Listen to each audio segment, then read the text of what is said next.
En Ecomedios, hasta las 9, nos encontramos para hacer proyecciones con Jorge Rousseler y un equipo de especialistas claves. Un informe sobre la economía, las finanzas, los mercados y el resto de la actualidad, imprescindible para tomar las mejores decisiones. Hasta las 9, proyecciones con Jorge Rousseler por Ecomedios.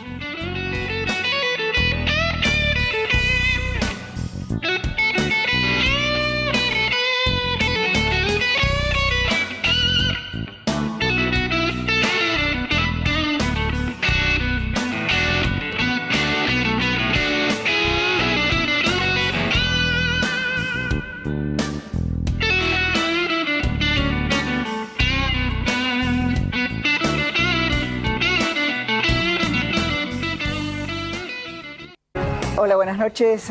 Rubén, 24 horas en la Argentina es una eternidad. Las últimas fueron 6 años, no 24 horas. Yo me pregunto, ¿qué habrá pensado la Corte en estas últimas 24 horas? Porque más allá, y tenemos acá distinguidísimos invitados para analizar lo que pasó y lo que está pasando, más allá de lo que se resuelva, a mí me parece que ya hay un papelón muy institucional, no diría como nunca ha conocido la Argentina, pero realmente este comportamiento de la Corte yendo y viniendo desde el punto de vista de los inversores. Imagínate, revisan lo que está haciendo la Corte Suprema de Justicia. Sí, porque además, si cuando hablamos de seguridad jurídica estamos hablando de estos temas también, ¿no? No, y además, me da la sensación que, como hoy lo decía muy bien Liotti en el Diario de la Nación, hizo una retirada estratégica, pero está ahí todavía sobre este tema. Sí, Esto claro. es lo que vamos a averiguar. Sí, sí. Además, hasta la sentencia hay tiempo de que siga. Vamos a ver qué pasa. Alejandro Fargosi, gracias por estar aquí. Gracias por invitarme. Álvaro Lamadrid y Rosendo Fraga. Gracias a los tres. No, gracias a vos. Es un papelón, ¿no? Más allá de Sí. cualquier consideración hacia un lado o hacia otro. Es un papelón. Es un papelón, estas cosas no se hacen. Siempre la Corte se supone que son los más serios del país, o por lo menos los más serios de la justicia. Sí. Y la realidad es que esto ha sido la frutilla del postre de un proceso en el cual, con toda razón, prácticamente nadie cree en el sistema judicial. Una vez que pase todo este tembladeral, vamos a tener que sentarnos a ver cómo salimos de acá. Obviamente que no sea la salida disparatada de poner a todos en comisión o de reformar la Constitución, locuras por el estilo. Vidal lo está haciendo muy bien en la provincia de Buenos Aires, con un sistema de cursos, de orden de méritos, pero bueno, hay que ver si se puede extrapolar algo de estas experiencias de Ferrari, de Gustavo Ferrari y de Vidal, y ver cómo avanzamos. Ahora, el comunicado de la Corte de hoy contiene, esto lo hablábamos, algunas amenazas, no es que se retiraron del tema. El tiempo en televisión nos impide entrar en detalle de estos punteos, pero acá creo que hay más amenazas que obviedades, como diciendo, ojo que volvemos en cualquier momento. Cosa que, en definitiva, lo que puede hacer no hace falta decirlo, y lo que no puede hacer no debe decirlo. Pero bueno. Rosendo. Tu interpretación política. Yo soy un abogado que nunca trabajó de abogado. O sea que no Es un sabio. No, No, lo que quiero decir que yo lo que te voy a dar es una opinión de índole política, claro, ¿no es cierto? Pues, sí, claro. Viste, de índole jurídica. Yo creo que para la gente hay una gran confusión. Viste, la me parece que para la gente, viste, creo que hay una gran confusión.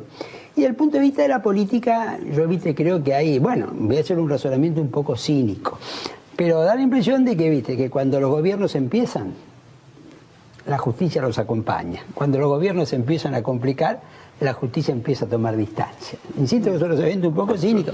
Yo sé que esto no alcanza para todos los jueces, no quiero generalizar. Y entonces me parece que en un momento, a ver, ¿qué es lo que estoy hablando puramente de política? Es decir, Cristina hace a mi opinión, su lanzamiento con el libro. Y menos una semana después aparece esto. Es decir, entonces la señal política, aunque no sea la intención, es como que, viste, decir, Cristina cuasi formaliza su candidatura y aparece una decisión judicial que por lo menos en apariencia la favorece políticamente. Álvaro. Bueno, coincido con lo que se ha dicho. La preocupación mía es cómo nos ven en el mundo. Vengo de España, hace unos días de presentar un libro que escribí sobre Venezuela con Antonio Ledesma. Los europeos están más preocupados que nosotros por lo que está pasando en la Argentina, la complejidad, las dificultades que vamos a enfrentar, gane quien gane la elección, porque eso es un hecho, es una realidad que la tenemos delante, y muy preocupados con esta cuestión, es decir, ven azorados como una expresidenta que no se la pudo investigar por años, nunca de nada, puede ser candidata. Incluso me preguntaban, ¿pero no debiera renunciar, o, más allá de que la ha salvado el Senado y que ya tenía la orden de detención, no debiera renunciar o al menos pedir licencia para ser candidata a presidenta? ¿Y qué pasaría con eso? Porque quedaría presa inmediatamente. Yo creo que esto genera estupor, yo diría, confusión, dijo Rosendo, yo digo estupor. La reacción de la gente ha sido contundente y me parece que lo que está en juego, que lo debemos construir para los gobiernos que vengan y para todo, es que la rendición de cuentas al poder se haga realidad en la Argentina. Lo que demuestra lo que ha hecho la Corte es que estamos sucios y con el agua lejos. Ahora, a mí me gustaría separar un poco, ir a la razón de esto, digamos, a ver, tratar de encontrarle una razón técnica a esto, porque la Corte es un organismo político. Eso lo sabemos porque es el fin último en el Estado, es la garantía última del Estado. Ahí está su función política. Pero en estos temas tiene que actuar con rigor técnico. No. Absoluto. No, la verdad es que no. Porque hay hay todo un movimiento que algunos filósofos del derecho lo están remarcando, y es que parece que haberse puesto de moda lo que se llama un sistema, es como un sistema en el cual las leyes son virtualmente sugerencias, ¿eh? Todo es opinable, todo es elástico, y cuando sos el máximo tribunal, al que nadie puede apelar, porque nadie va a ir a una corte extranjera por esto, el margen de actuación es muy grande. Ellos se pueden dar el lujo de decir, como dice este comunicado, que esto se ha hecho en numerosos casos. Me gustaría saber a qué consideran numerosos en un plazo de 200 años. Numerosos, nunca lo vimos. O sea, yo me puse a buscar gente que ejerce activamente la profesión como yo, Daniel Sapsá y una cantidad de gente. Nadie vio nunca como esto, con lo cual no sé los numerosos a qué se trata. La Corte habla. Nadie vio nunca algo como esto. Alejandro Fargosi ayer en el inicio del programa Fuego Lento, ahí estaban dando sus opiniones grandes juristas y grandes analistas políticos con Clara Mariño. Lo que hizo la Corte con el juicio oral a Cristina Kirchner se puede leer como un avance y un marcha atrás. Un recalculando, dijo Fargosi en alguna mención de ayer, o mejor, como un freno circunstancial, pero que puede ser liberado en cualquier momento. Después de pedir los originales del caso de Vialidad, cuyo juicio oral está programado para el martes, se interpretó como una súbita medida de protección a la expresidenta ejercida por la mayoría peronista de la Corte, anticipatoria de un salvataje más político que jurídico, extensible a los demás juicios por corrupción en puerta. Si la apuesta fue suspender el juicio para más adelante con un panorama más clarificado por el tema electoral, la reacción que produjo en la sociedad no estaba calculada. Los argumentos jurídicos son para discusión de especialistas, pero las proyecciones políticas son para todo el mundo. La justicia no está bien vista. Esto es muy poco discutible y pareció que no había sido analizado por los 4 jueces de la Corte, Lorenzetti, Hayton, Maqueda y Rosati, que al final lo que consiguieron es que mucha más gente se ponga atenta al juicio y alerta. En un mundo digitalizado, el pedido de originales en papel es al menos un anacronismo que habla tanto del estado de la justicia como del procedimiento. Y después, al resolver intervenir precautoriamente, apenas a día del inicio del juicio oral, el argumento filtrado fue que se trata de evitar nulidades posteriores, algo que políticamente nadie creyó. 3 escuetas líneas habían anunciado el pedido de la causa para revisión de la Corte, lo que produjo un impacto tan sorprendente que dejó atónitos a los promotores de esa maniobra dilatoria. El comunicado emitido este jueves por la Corte para explicarse e informar que no hay impedimento para que el juicio arranque en fecha solo se explica por la fuerte reacción contraria a la decisión de 4 de los 5 de los miembros. El Tribunal Oral y no solo ese tribunal ahora sabe que está bajo este sorpresivo escrutinio superior que se explica desde lo jurídico, pero que tiene una inevitable lectura política. Lo dijimos ayer a la mañana, acá a las 8:05 en Proyecciones, que lo que se anticipaba era lo que se dio. Este giro de la Corte en este juicio por corrupción argentina. Intriga, sorpresas, traiciones, una jugada que le salió mal. El gobierno quedó atónito y otra vez expuso su sistémica impericia. El contragolpe oficial fue intenso, pero lo más efectivo lo produjo la reacción colectiva, que interpretó lo que ocurría como un anticipo de lo que podía volver a pasar, lo que puede volver a pasar. También han habido entusiasmos intensos, particularmente el de Alberto Fernández, primer operador político de Cristina, mucho más eficiente que las torpezas de Parrilli. Es que el ex jefe de gabinete de Néstor, ex jefe de campaña de Randazzo y compañero de Sergio Massa fue un gestor clave con sus cultivadas relaciones con miembros de la Corte. Empoderado por ese éxito, se envalentonó y repartió cargadas advertencias, como bien podría haberlo hecho su jefa. Algún día, dijo, Ercolini, Bonadío, Irursun, Hornos y Geminiani van a tener que explicar las barrabasadas que escribieron para poder cumplir con el poder de turno. Sobre llovido, mojado. La amenaza no solo fue escuchada por esos jueces, sino por el país. La moderación que Fernández describe como el eje de la nueva Cristina, la abandonó él mismo para mostrar sin filtros la naturaleza de lo que acaba de ocurrir en la Corte. Los 4 jueces que dieron este paso se pronunciarán pronto sobre las nulidades y así el juicio oral que comienza el martes posiblemente se paralice indefinidamente. Bueno, estas son las sombras con las que empieza este juicio. Este martes, después de esta recalculando que hizo la Corte, después de esta reacción de toda la sociedad argentina a través de las redes sociales, a través del cacerolazo, llamando a una manifestación para el mismo martes. Bueno, ahí está, la Corte dio marcha atrás y el juicio arrancará el martes. Ahora habrá que ver, Cristina va, Cristina no va, se presentarán todos. Bueno, habrá que ver qué es lo que ocurre y habrá que seguirlo desde la platea, por supuesto, con suma atención. El viernes amanece con clima templado en el área metropolitana de Buenos Aires y buena parte de la zona central del país. Si está saliendo ahora, alcanza con llevar un abrigo liviano, Es un día casi de primavera. Con la ayuda del viento del noroeste, la jornada tendrá temperaturas primaverales con una máxima de 24 grados. ¿Cómo viene el finde? Otra vez lluvia a partir de la tarde del sábado. La mejora recién llegará con el mediodía del domingo. Bueno, así le damos la bienvenida a estas proyecciones de hoy viernes 17 de mayo de 2019.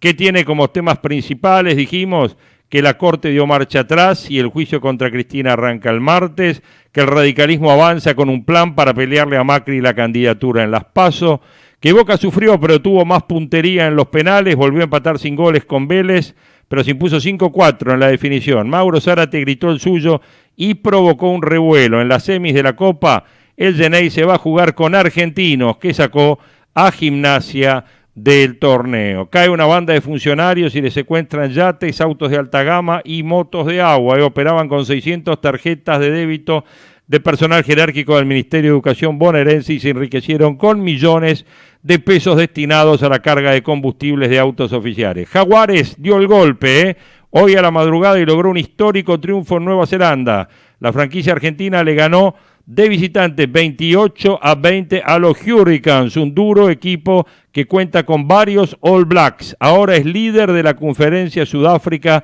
y ocupa el segundo puesto de la tabla general del Super Rugby. Habilitaron el uso de monopatines eléctricos en la ciudad, lo aprobó la legislatura porteña y pondrán a andar por ciclovías, pero no por veredas. Bueno, Javier Martínez, buen día. Ya tiene solucionado el tema del subte, Javier. Se viene en el tren con el monopatín eléctrico, agarra la 9 de julio y derechito hasta la Valle no para, Me hace ese recorrido, ya está, basta de subte, basta de problemas.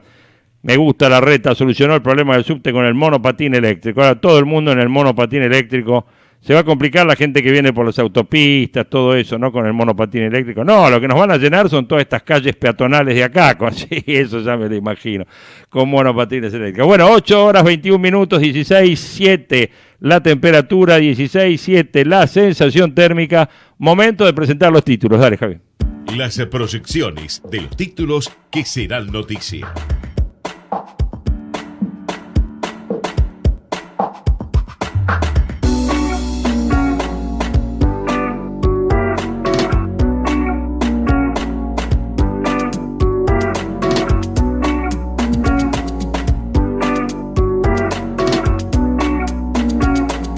Efecto cacerolazo, dijimos. La Corte aclaró que no postergará el juicio contra Cristina. Con el superávit de abril confían en cumplir la meta fiscal del primer semestre.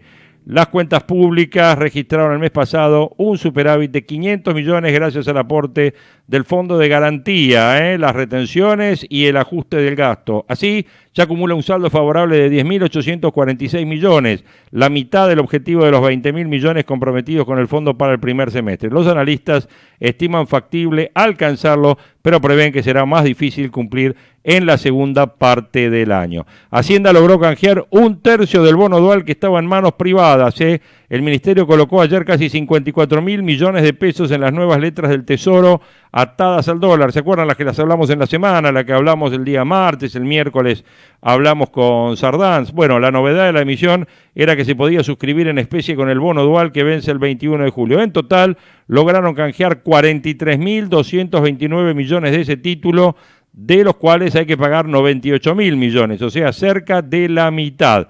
Queda un vencimiento de 44.000 millones para el día 21 de junio. Bueno, hay que ver si hay más licitaciones, hay que ver cómo se sigue moviendo esto. Exceptúan a varios sectores del aumento de la tasa para las importaciones. Aerolíneas perdió durante el 2018 casi 22.000 millones de pesos, producto de la devaluación. El gobierno rechaza el reclamo radical para que Macri vaya a primarias. La interna de Cambiemos está que arde, les digo. Trump quiere que los inmigrantes estén calificados y que hablen inglés fluido. Muy bien, Trump, A Trump hay que realmente cada día las noticias, las declaraciones de Trump nos sorprenden. Ahora quiere que todo el mundo que entre a Estados Unidos esté calificado y hable inglés fluido. Muy bien. Ofrecen descuentos del 40% en centros de esquí chilenos para atraer a los argentinos. La tasa que paga el plazo fijo minorista ya es mayor a la inflación esperada.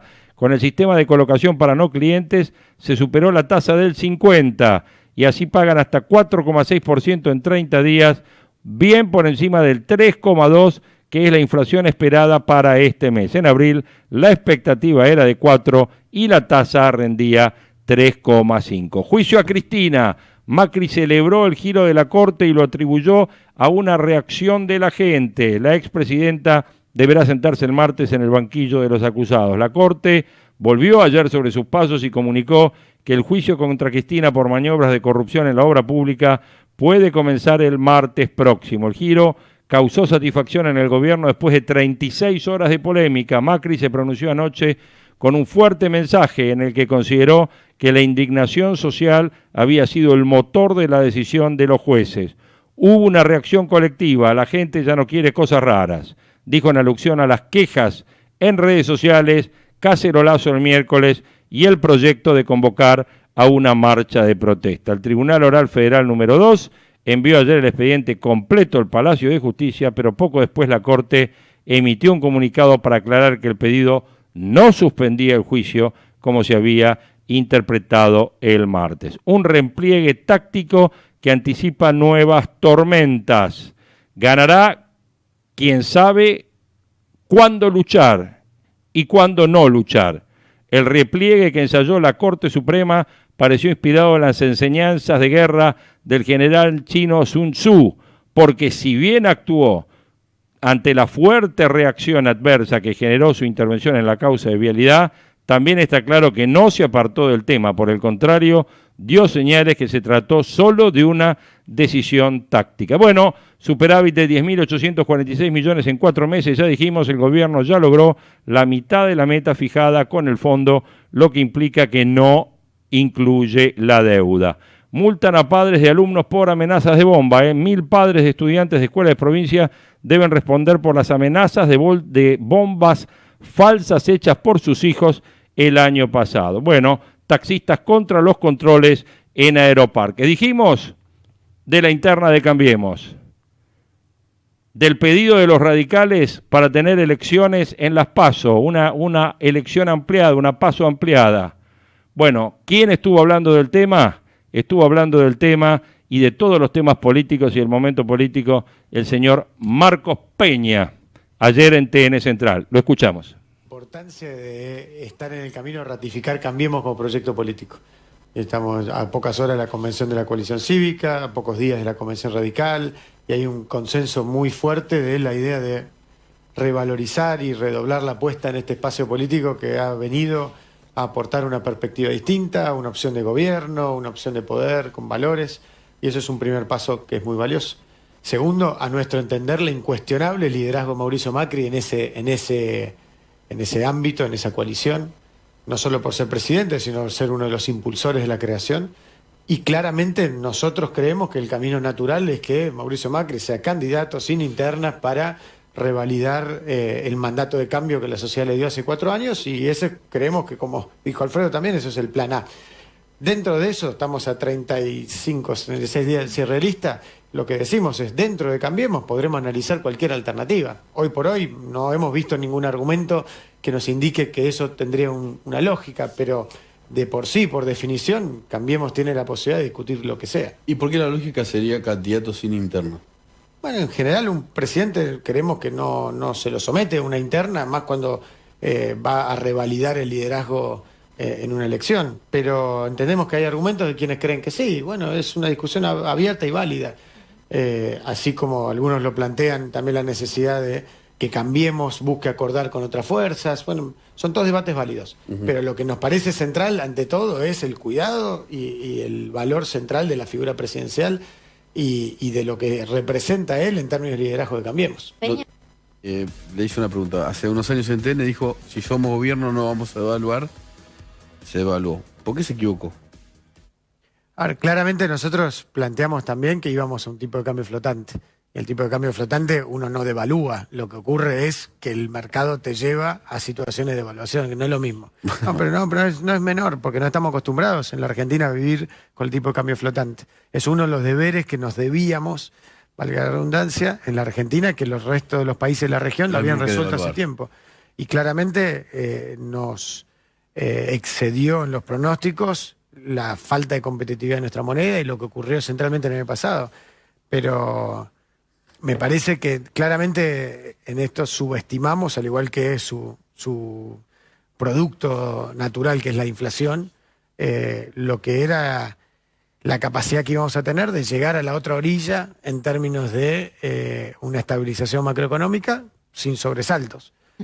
La verdad que en ese contexto los impedimentos, las barreras, los bloqueos no impidieron que lográramos avanzar muchísimo. Si vos me dijeras, mirá, vos me decís esto, pero no recuperaron la energía, no hicieron el mejor plan de infraestructura en 60 años, no lograron transparentar el Estado, no lograron mejorar el federalismo, no lograron, etcétera, etcétera, etcétera, cosas que hemos logrado, te lo tomo. Pero creo que lo que estamos planteando es que la dificultad que centralmente sintieron muchos argentinos y sienten muchos argentinos del proceso fue algo que por ahí se pudo haber subestimado y no tenemos problema en plantearlo, porque nunca nos planteamos desde la infalibilidad. Lo que sí decimos es, aquellos que pretenden volver al poder, tuvieron el poder 30 años y no solo no lo resolvieron, sino que empeoraron los problemas. Entonces, dentro de esa discusión, incluso para el desesperanzado, decir, lo primero que queremos dejar claro es, se puede. Estamos seguros de que se puede y creemos que hay mucho para mostrar que se puede. Lo que no podemos es resignarnos, porque ahí sí llegamos a un lugar muy complicado. Así Peña le marcó la cancha a Cornejo, quien el miércoles había señalado que podía haber una fórmula con otro candidato de cara a las elecciones. Es incuestionable el liderazgo de Macri en este espacio. Podremos analizar cualquier alternativa, pero no hemos visto ningún argumento que tenga alguna lógica para que no sea él, sostuvo Peña en declaraciones a Todo Noticias y enseguida enfatizó que a un presidente no se lo somete a una interna. Títulos que me quedan de la parte económica. Volkswagen invertirá 650 millones de dólares en Pacheco. El gobierno garantiza el superávit primario. El fondo finaliza su misión con aval a la recaudación y a la política cambiaria, con un clima más tranquilo, casi diplomático, que en la primera misión. Hoy termina la segunda visita del año de Ricardo Cardarelli y su gente.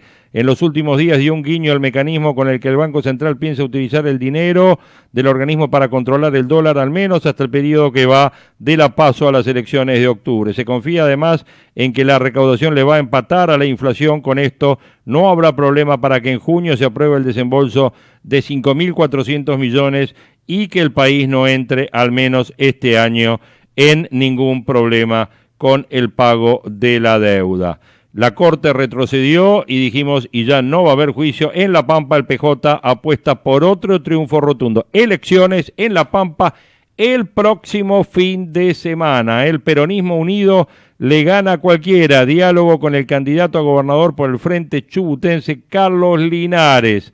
Señal, los puentes ya están establecidos y el diálogo es concreto. Desde el kirchnerismo se sondeó al presidente del Banco Central, Guido Sandleris, para saber si este estaría dispuesto a continuar en su cargo en el caso de que Cristina Kirchner gane las elecciones. La idea sería que participe de las negociaciones con el fondo y que los mercados perciban una señal de confianza y credibilidad. Para el kirchnerismo se trata de un buen banquero central. Sandleris tiene mandato hasta el 2020. 8 horas 34 minutos, temperatura 16.7, sensación térmica 16.7, en proyecciones esta hora, momento despertador. Proyecciones, para estar siempre en tiempo.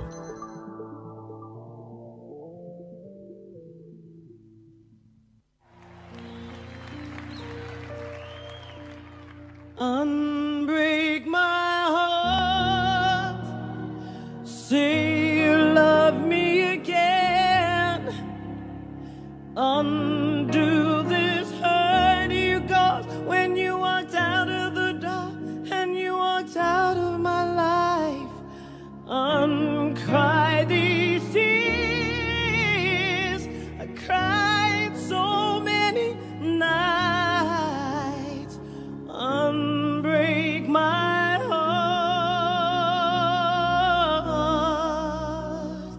my heart.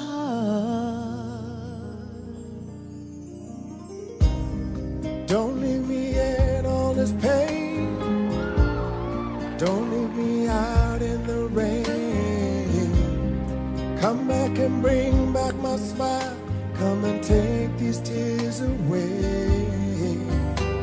I need your love to hold me now, the nights are so unkind. Bring back those nights that I held you beside me. Unbreak my heart, say you love me again, undo this hurt you caused when you walked out of the door and you walked out of my life, uncry these tears, cried so many nights, unbreak my heart, unbreak me. You know, David, you are so fantastic, and I love all of your songs. And Seal, you are amazing. Thank you. I mean, Donna Summer, cantante, compositora, pianista, actriz estadounidense, mundialmente famosa por sus géneros de disco y pop durante los años 70 y comienzos de los 80. Hoy la recordamos porque hace 7 años que nos dejaba con 63 años de edad. Ganó en 5 ocasiones los premios Grammy, Fue la primera artista en tener 3 álbumes consecutivos en alcanzar el puesto número 1 de Estados Unidos en el Billboard 100. A lo largo de su carrera vendió más de 150 millones de copias en todo el mundo, la que la convierte en uno de los músicos con mayores ventas de todos sus tiempos. Sus canciones más famosas, Unbreak My Heart, como vimos, Last Dance, On the Radio, She Worked Hard for the Money, Love to Love You Baby, I Feel Love, Bad Girls. Bueno, un dúo que grabó con Barbra Streisand. Donna Summer se involucró en el mundo de la música a través de los grupos de coro de su iglesia, antes de unirse a una serie de bandas influenciadas por la Motown Sound. Influida por la contracultura de la década del 60, se convirtió en la cantante al frente de la banda del rock psicodélico Crowd y se trasladó a la ciudad de Nueva York. Bueno, de allí el apellido de Donna Summer. ¿Por qué? Porque se casó con Helmut Summer, cuyo apellido derivó en su nombre artístico. Le fue diagnosticado un cáncer de pulmón, por el que nos dejó el 17 de mayo del 2012 en su casa de Naples, en la Florida. En el año 2013 fue incluida en el Salón de la Fama del Rock y es considerada la reina de la música disco.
OnFit, la primera cadena de gimnasios low cost premium de la Argentina. www.onfit.com.ar. ¡Ay, pero qué tarde que se me hizo! Me tengo que apurar porque si no, no llego.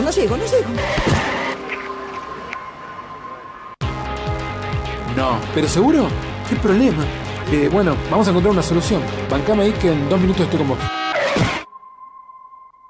Bueno, vos ahora te tenés que ir. Sí, pero yo quiero hablar de esto ahora. Cuando llegue a casa te llamo. 3 de cada 10 muertos en el tránsito son peatones. Cruzá siempre por la senda peatonal o esquina, respetando los semáforos. Allí, todos los vehículos deben darte prioridad. Luchemos por la vida. 2.508 barrenderos, 3.177 choferes y recolectores, 1.139 vehículos de higiene. ¿Y vos? La ciudad no se limpia sola, la mantenemos limpia entre todos. Buenos Aires Ciudad, vamos Buenos Aires. Podés vernos en vivo en ecomedios.com. Contenidos audiovisuales. Conectate con nosotros. youtube.com/ecomedios1220. Hasta las 9. Proyecciones con Jorge Ruseler por Ecomedios.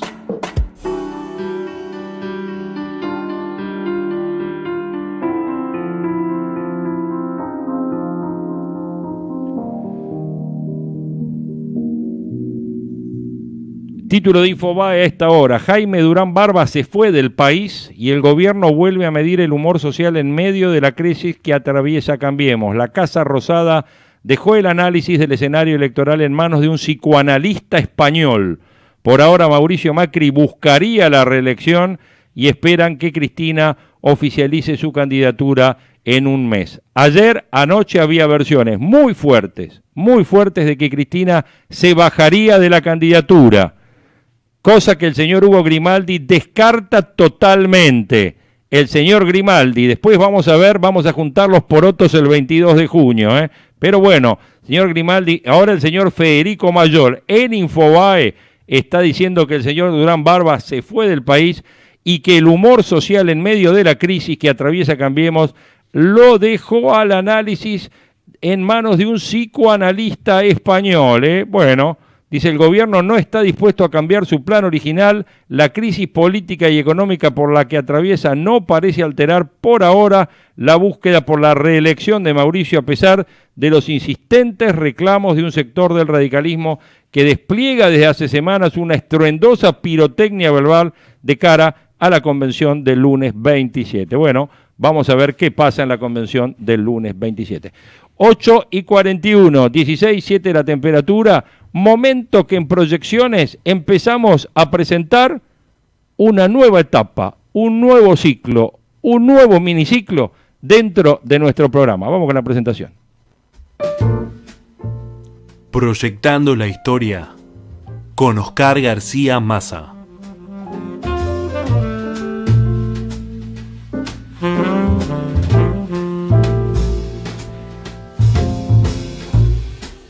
Bueno, y le damos la bienvenida a Proyecciones al gran amigo Oscar García Massa, conocido de la casa, conocido del grupo Altax, conocido como un gran historiador y alguien que nos sabe contar la historia desde la realidad, que es algo que estamos intentando y vamos a intentar promover desde hoy en Proyecciones durante todas las semanas. Oscar, bienvenido. Hola, Jorge, gracias por la bienvenida. Hermoso separador, muy bien, la música. No, bárbaro. Bueno, Jorge, ¿qué te parece si nos lanzamos entonces a la semana de mayo en esta primera columna? Dale. Desde una perspectiva económica y de política, no solo nacional, sino básicamente internacional, para conocer algo diferente de lo que hablamos normalmente de esta semana gloriosa en un punto, pero que tiene connotaciones interesantes que son dignas de análisis. ¿Cómo venía la economía, Jorge, en 1809, 1810, que es cuando el periodo que estamos hablando? ¿Cómo funcionaba la economía rioplatense, la del mundo, y en qué contexto? ¿Te parece interesante? Dale. Bueno, el planeta se debatía entre la vieja economía preindustrial y la que surgió justamente con esta revolución tecnológica. No te digo que sería interesante hacer un paralelo con la actual, pero quizás sí. Y hasta 1787, más o menos, los tejidos baratos del mundo provenían vía Inglaterra, que dominaba la India, desde la India, de origen artesanal. Eran muy buenos, eran realmente baratos. Ellos inundan al mundo de los tejidos provenientes de la India, también a través de Portugal, también de Holanda.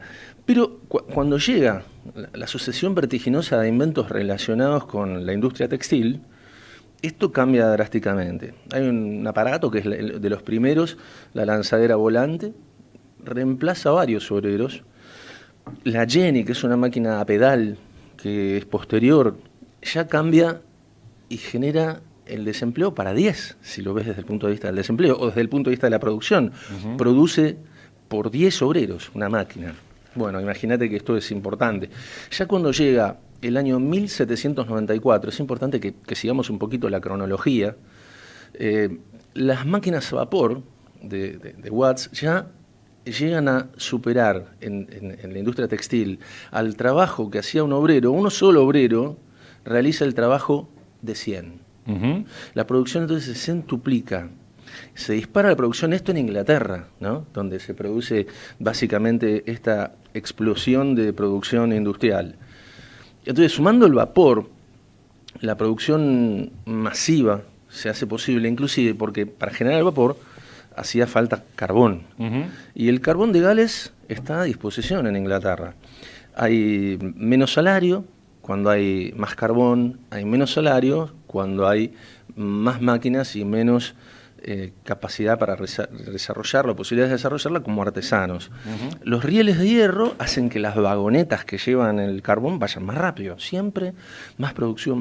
La historia se acelera. Este fenómeno de aceleración de la historia que tiene que ver con la industria, que tiene que ver con la tecnología, los transportes, todo es más rápido. El martillo de vapor en las minas hace que también la explotación nuevamente sea más rápida. Esto se produce en 1790. Los telares mecánicos múltiples ya en 1795, 96, llegan a 500 obreros reemplazados por el trabajo de uno. 500 por uno. Bueno, hay más trabajo para Inglaterra, más producción, pero menos obreros. Y la India, por ejemplo, como consecuencia de esta innovación que favorece a Inglaterra, pierde sus talleres artesanales baratos por el precio que pagan los ingleses y se transforma en un proveedor de algodón para Manchester y Birmingham, que son las ciudades más importantes de producción de Inglaterra. ¿Qué hace Inglaterra? Inglaterra tiene que vender lo que produce. Produce muchísimo más que antes. Tiene que ganar mercados. Tiene que ganar mercados, pero tiene una burguesía creciente, le va muy bien a los ingleses, venden mucho, sí. pero no alcanza. Entonces... Y con la flota más importante del mundo, ¿no? Claro, ya vamos a ver después de Trafalgar, que era dueña de los mares, pero la flota inglesa era en ese momento, junto con la española y la portuguesa, muy, muy poderosa.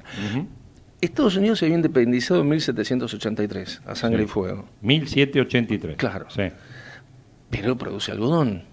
Y produce también tabaco y azúcar. Los ingleses los tientan para que produzcan más algodón, porque necesitan más algodón. Y quieren venderles, a su vez, las manufacturas, ya no manufactura, la producción industrial de tejidos. Vamos a ver después qué pasa. En ese momento, en 1789, se produce la Revolución Francesa, ¿no? Que declara la libertad, varias libertades, y entre ellas la de comercio. Claro. Bueno, Manchester aplasta la producción francesa de tejidos. Entonces, por un lado, esta revolución francesa ideológica de las libertades individuales, que es tan positiva para el mundo, tiene esta contrapartida, por lo menos para Francia, para Inglaterra, un gran negocio. Ellos no combaten la revolución francesa, pero no quieren algo parecido en Inglaterra. Los derechos en Inglaterra hasta por ahí nomás. Claro. Porque favorecen la producción. Son ingleses. Son ingleses, son pragmáticos, querés decir. Vos ponés el adjetivo que quieres, ¿no? Viste que hay muchos adjetivos para esto, pero bueno. Inglaterra entonces se enriquece con esto, pero ni Estados Unidos ni la América Española, que es nuestro tema, se abren a sus tejidos. No. No porque no les conviene, porque pierden su negocio, porque no se produciría en la propia tierra. Y ahí aparecen los libertadores de América, que lo son, sin duda, estaban convencidos de que era necesaria la libertad política, y sí, seguro. Por ejemplo, Miranda, el revolucionario de Caracas, el caraqueño, mirá lo que le escribe a William Pitt, el primer ministro británico de Jorge III, William Pitt, el joven, que es el hijo de otro funcionario muy importante, 20 años estuvo en el poder, que está opuesto a las leyes laborales y a la Revolución Francesa, como te decía. Bueno, Miranda Pitt le vende la independencia en 1790 en Londres, le escribe un memorial y le dice, más o menos, te digo las frases principales: Sudamérica puede ofrecer con preferencia a Inglaterra un comercio muy vasto. Y tiene tesoros para pagar puntualmente los servicios que se le hagan. Es decir, te pago revolución con un buen precio para tus tejidos.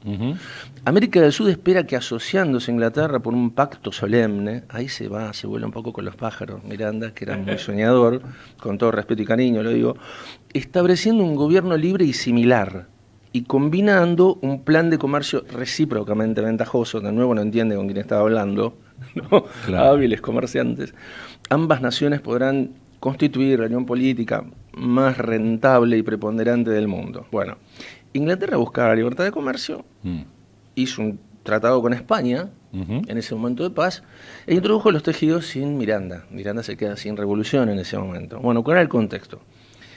Disminuyen los costos, como te decía, desaparecen los talleres artesanales y el capitalismo va tomando una preeminencia importante con la financiación. ¿Me equivoco vos que sos un especialista? No. Es la época.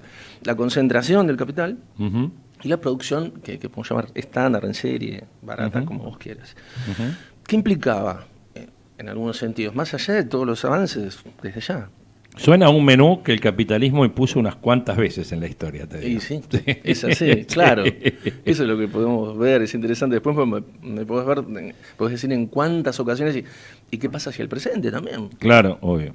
Bueno, se desvaloriza el trabajo, por una consecuencia inevitable, rebajan los salarios, aumenta el horario de trabajo, la producción es insalubre, porque se va por encima de todo a producir, y de allí, de algún modo, en este auge capitalista, surge el germen, en ese proletariado, la gente que solo tenía su prole y un trabajo misérrimo, del marxismo, que es la contrapartida del capitalismo.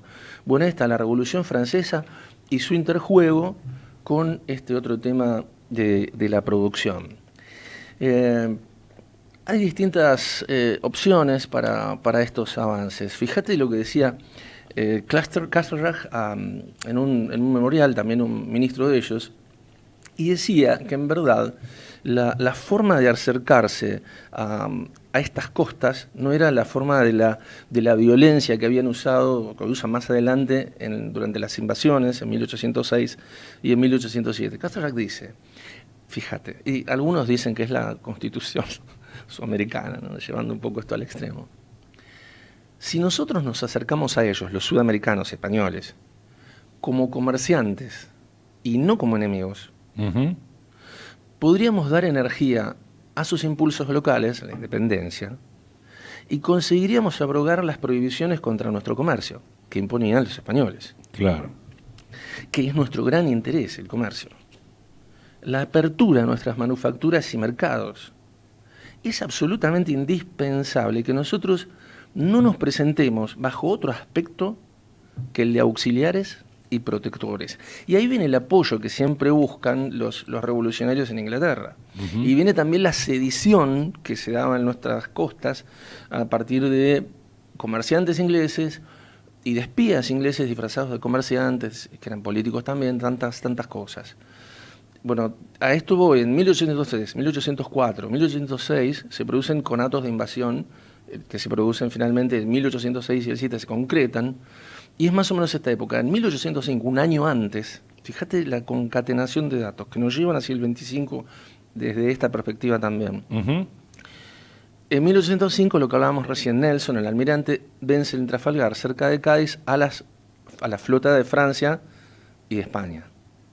Estratégicamente, Jorge, quedan dueños de los mares para el comercio. ¿Qué pasa también ese mismo año? Otro capítulo que nos va acercando a 1810, al 25 de mayo. Napoleón vence a los austríacos en Austerlitz y ahí domina territorialmente Europa.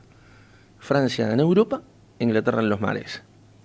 Fracasan las invasiones y ahí está Casterrack diciendo: yo estoy fuertemente persuadido que la política que ahora estamos desenvolviendo en el Río de la Plata no nos va a producir mayores beneficios comerciales o políticos y vamos a necesitar gastar grandes recursos militares. Ahí de nuevo la idea del comercio. Luego Napoleón contra España, España aliada del Reino Unido y la apertura de puertos. ¿Cómo estaba la economía? Un poco para ir cerrando, redondeando la idea. En 1809 en Buenos Aires. Bueno, Buenos Aires exportaba inicialmente cueros a Europa. Inglaterra nos compraba cebo porque había perdido un productor a través de la guerra. Cuyo, La Rioja, Catamarca producían ya vino, habían comenzado con la producción muy tempranamente, con vinos muy malos y empezaban a hacerlo bastante bien, o muy bien. Paraguay y Salta producían tabaco. Harinas también había en Mendoza, donde se hacía vino también había harina, que iba a Brasil, a Filipinas y que consumíamos acá. En Tucumán el algodón, talleres artesanales, que iban, el algodón iba a todo el país, hacían talleres artesanales. En Córdoba y Catamarca también, que había telas las más baratas de baja calidad. Eran mejores las tucumanas. Era mejor. Y después los zapatos en Buenos Aires con el cuero que se hacía acá, que se producía acá. Bueno, la yerba en Corrientes, Misiones, Paraguay, para consumo interno. Bueno, ¿qué pasa cuando comienza esta revolución de los tejidos en Inglaterra? Vos que sos el economista, decime, ¿podían combatir? Hacen ponchos los ingleses, se avivan y hacen ponchos para acá. El Liverpool. En lugar de los Beatles hacían ponchos. Mira, los 4 ponchos de Liverpool. Están emponchados. Bueno, 3 pesos salía un poncho. Acá. El poncho de Catamarca que se vendía en Buenos Aires salía a 16. Claro, ¿ves? Otra vez ahí tenés. 5 veces más caro. ¿Qué se podía hacer? Una reforma laboral, como la que propone el fondo ahora. No te quedaba otra, ¿no? Bueno, no te quedaba otra. Bueno, el transporte. Nosotros teníamos naves propias chiquitas que se hacían en Santa Fe, en Corrientes, en Asunción. Por tierra se envolvían a través de las carretas tucumanas. Todo eso lo movía el comercio interior. Importaciones, hasta ese momento eran artículos lujosos, para gente que tenía plata nada más. Claro. Mucha plata. Y si no, era imposible. Se les ponía grandes impuestos. Los españoles le ponían grandes impuestos para desalentar ese comercio. Pero estaba el contrabando. O sea que es algo que tiene que ver con el proteccionismo del cual ahora José Luis Esper se queja, digamos. Claro. Ya lo tenías entonces. Y era un proteccionismo colonial. Poner impuestos altos para que lo que fabriquemos acá tengamos industria, pero la industria local termina siendo sumamente más cara que lo que traes importado. Porque además era de mala calidad, o sea, estaba fuera de época. Claro. Es un cambio de época, no hay que ir mucho más allá. ¿No? ¿Y cuánto de esto cambia a partir de la Revolución de Mayo? Te cuento cómo termina, o cómo empieza, porque lo podemos hacer una segunda etapa, pero te digo cómo va. Bueno, la conclusión. Una buena economía había en el Río de la Plata, pero ¿qué vinieron? Que las meten los ingleses también, las dos invasiones. Cuando se meten las invasiones tienen que pagar ejércitos, ¿no? Los españoles o los realistas en Buenos Aires. Hay gastos por las invasiones inglesas que se mantienen porque los ejércitos había que mantener, no los podías sacar. Empezaba a atribularse la política, estaba toda la acción de los liberales afrancesados, si querés, de todos los revolucionarios de Mayo, que pugnaban por la libertad política, lo cual está bien también. Y entonces no podían deshacerse de los ejércitos. Así que había que pagar estos ejércitos, había malas finanzas, la economía iba bien, se producía, pero ahora estábamos en rojo. Ese era el gran problema. Mala administración, no pagaban los sueldos, y Liniers pone más impuestos, pero todo esto no deja de cerrar, no cierra bien. El 19 de mayo se produce un hecho importante que hace que se pueda comprender un poco mejor lo que pasa luego. Cisneros prorroga un tratado que habían hecho con los ingleses para el libre comercio, hasta el 19 de mayo. Ahí era improrrogable, no podían comerciar libremente más. 19 de mayo. El primer cabildo de la revolución es el 22. Sí. Y rompemos con España el 25.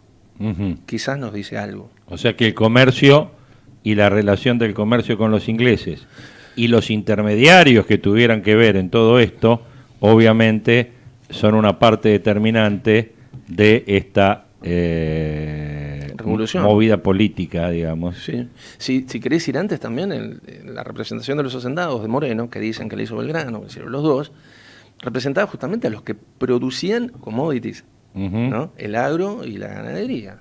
Y ellos impulsaban también el libre comercio. Belgrano y Moreno eran los que representaban a los hacendados. Claro, aparentemente Moreno es el que firma y Belgrano era el titular de consulados, el Ministerio de Economía de los españoles, así que no podía gestionar él, pero estaba por atrás de Moreno. Para la representación de los hacendados.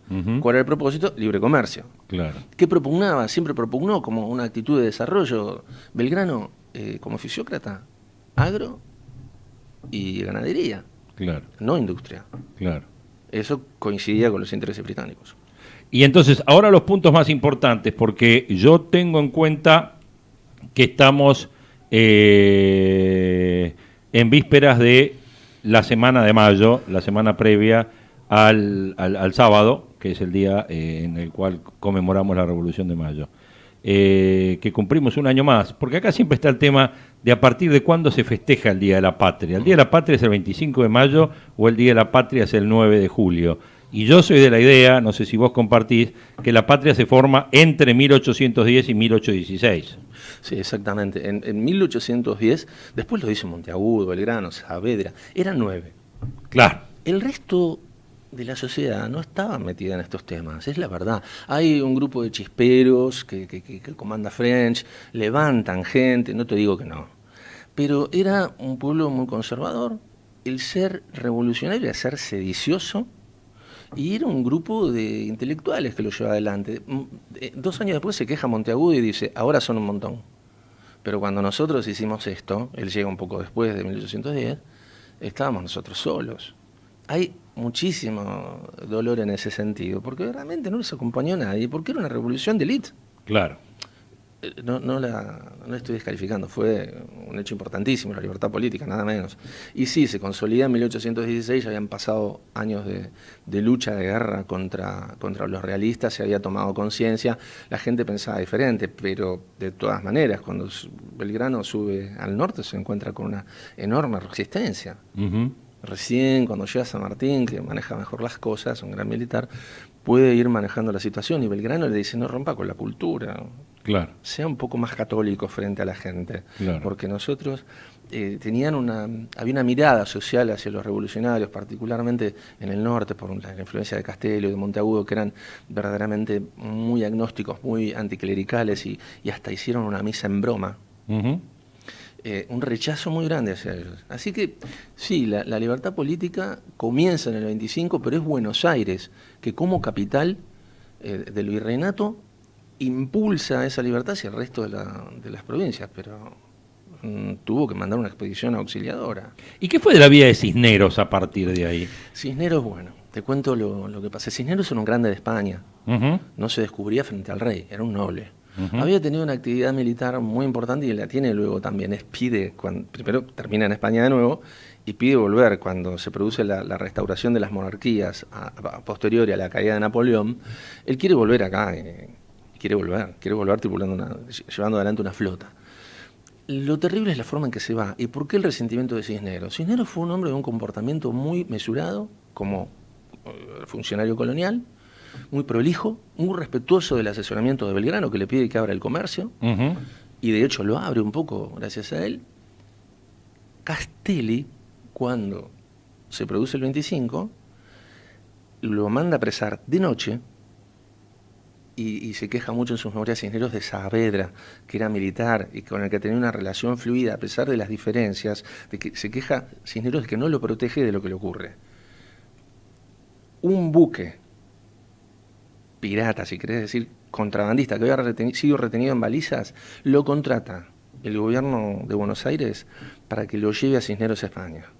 Va con su esposa en el barco y lo meten al lado del baño en la parte inferior de esta nave primitiva. Al fondo a la derecha abajo. Y él viaja en estas circunstancias que no prefiero no relatar. Claro.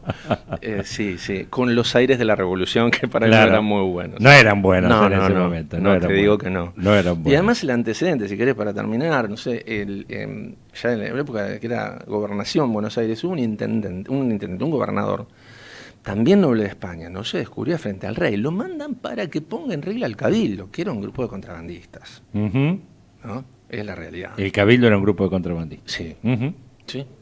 Es así, lo puedo defender, porque es así. ¿Qué le pasa a Marín Negrón? Este gobernador que viene a poner en regla a Buenos Aires. Ya desde chiquitos éramos así, Los cabildantes sospechan de él, entre comillas, de que no es proclive a la religión católica.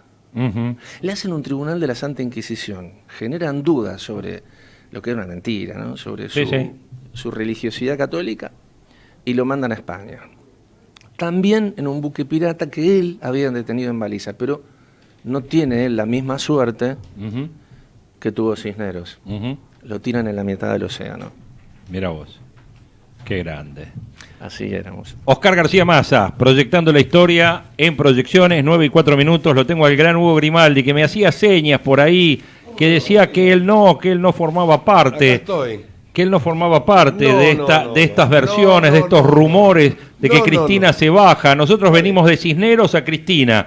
Estamos así, ¿vio cómo son las cosas? ¿Qué dice Grimaldi? Nada, que yo lo que quería decir del otro lado del vidrio, no me pude explicar, es que no por ahora. Por ahora, mire cómo arregla usted el tema. Le apago porque usted está con el pechito tomado, mire. Sí, claro. Ahí está, ya le apagué. Me da el aire de frente. Ya le apagué. No, en serio, hoy no la veo a Cristina bajándose. ¿Por qué? ¿Por lo de la corte? ¿Por qué? ¿Cuál sería el problema? Dicen que temas familiares. La hija. Dicen que temas familiares. Así también, yo escuché. Lo que pasa es que usted lee portales poco confiables. Bueno, yo leo de todo. A usted no le gusta el que está ahí abajo, que ahora dice que el juicio va a ser televisado. Bueno, yo no hago nombres, Yo le digo que yo hay un solo portal que no veo. Uno solo. Hay uno solo que no veo. Bueno, no lo veo. No lo veo. Usted ya sabe cuál es. No lo veo. Después el resto veo y leo todo. Está muy bien. Sé cómo tomar las cosas, obviamente, pero el tema de que estoy viendo, y esto me gustaría ver en estos 5 minutos de pase, 5 que a veces son 20, 5 de pase, que usted me da el tiempo. Esta crisis política que tenemos en Cambiemos, esperando el 27, y esta duda política que se empieza a plantear dentro del justicialismo. ¿Qué se decía ayer? Ayer se decía que Cristina se bajaba y que se iba a un gran paso dentro del PJ. ¿Con la baña o sin la baña? Como quiera la baña. Si la baña no quiere, que se vaya con Stolbizer y que sea otro grupo. Bueno, Y por otro lado, Marcos Peña, Cotino Siglia, la cena de Plaza Mayor del otro día, el plan que están armando para hacer una interna entre Lustó y no sé si Mauricio Macri. Porque había otra versión que decía que si Cristina se baja, Mauricio también se baja. Yo la ¿Ok? verdad, en serio, ahora hablando en serio. Dale. No compraría versiones, en serio. No compraría Yo versiones. digo lo que se dice. Lo que yo tengo más claro, que es lo que dijo Marcos Peña anoche, es Sí. que el gobierno no quiere entregar la cabeza de Macri bajo ningún punto de vista, porque si no, automáticamente lo convertís en un pato rengo. Ujú. De acá hasta diciembre, Sí. el hombre se queda sin instrumentos en la mano. Sí. Dicho esto, hay que evaluar todas las expresiones de los radicales más equilibrados. Ujú. Pensar- Cornejo, ¿no es equilibrado? Sí, claro. Ah, bueno. Pensando en la convención de fin de mes. Sí.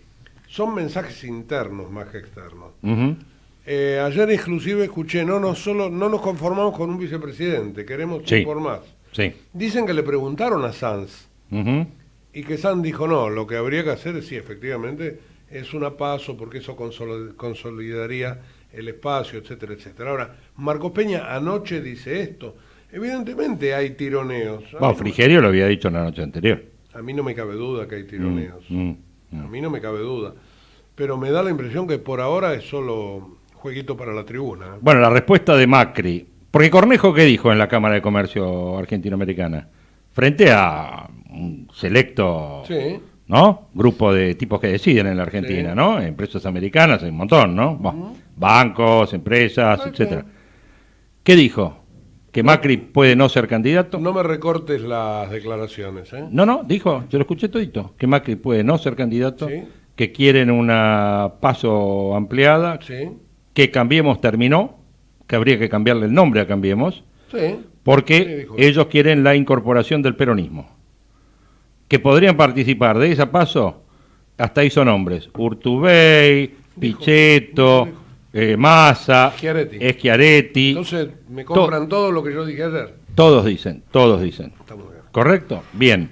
¿Cuál es la respuesta de Macri a eso? Un tuit de ayer que dice, yo soy candidato. Ah, y además dijo que había que poner otro jefe de gabinete. Sí, que tenga el consenso para negociar las reformas que Argentina necesita después del 10 de diciembre. Más Frigerio, menos Peña. Exacto, más o menos. Por ahí pasa. Ese. ¿Qué contesta Macri? ¿Qué va a contestar? Más de lo mismo. El candidato soy yo. Claro, ¿qué va a contestar? Marcos Peña es mi mano derecha. Sí, señor. Seguimos adelante. Ahora, todo este desgaste, ¿no? De que lo ratificamos, lo ponemos en duda, ¿no habla de la debilidad de la candidatura del presidente? Pero es muy débil. Ah, ok, listo. Es muy débil. Listo. Pero te tengo que decir que si son ellos los que están manejando el discurso, esa debilidad se puede llegar a transformar en fortaleza interna. Ujú. Porque si el día 27 la convención no pasa nada, o aún si se van los díscolos, con Labaña o con quiera, pero igualmente se continúa con Cambiemos, se llame como se llame, con Macri de candidato, como diría don Hipólito, las efectividades conducentes te llevan finalmente a los hechos. Claro. Yo digo, no estamos, me parece, para seguir comprando versiones. Ujú. Esa es un poco mi crítica. Bueno, yo soy un hombre de mercados, ¿vio? Por eso mismo, mi crítica al mercado viene por ahí. Y al mercado le gustan las versiones. Mamma mía, si compras y vendés ya se guita en el medio. ¿Qué te pasa? ¿Cómo no te va a gustar? Bueno, ¿y en el PJ qué pasa? Usted no sabe que yo tuve una otra vida. Usted tuvo otra vida, otras cuantas vidas. Bueno. Dígame, Grimaldi, ¿y en el PJ qué pasa? En el PJ nadie sabe nada. Ah, porque ok. ayer lo escuché a Urtubey, estuvo muy lindo Sí, todo, pero, sí. pero ese es un PJ. Ujú. Está ¿Y Massa? ¿Qué pasa con Massa? Le preguntaron. No, bueno, sí, él está en el espacio, etcétera, etcétera. Yo también estoy en el espacio, y o sea, yo pregunto, el señor García Massa está en el espacio ¿Está? también. Todos, sí. Y Javier también. ¿Pichetto con quién está? Pichetto y ¿Con no. Labaña o con Schiaretti? Está en el espacio también. Mira, el peronismo la verdad que está tratando también de encontrar sus definiciones. La otra pregunta es si el peronismo que se reunió el otro día es el peronismo. Ujú, no ujú, tienen ujú. el sello. Ah, el tren fantasma, usted dice. No, yo no dije eso. No, digo, la foto, la calle Amadeu. La foto posterior al triunfo de Schiaretti. Sí, Ok, con la señora. Sí. Ajá. Bueno, vamos a ver, la verdad que... Ese no es el PJ. Sí, es En la calle Mateu, decía PJ. ahí. El Ah. PJ tiene un sello fenómeno. Ah, un sello, dice usted.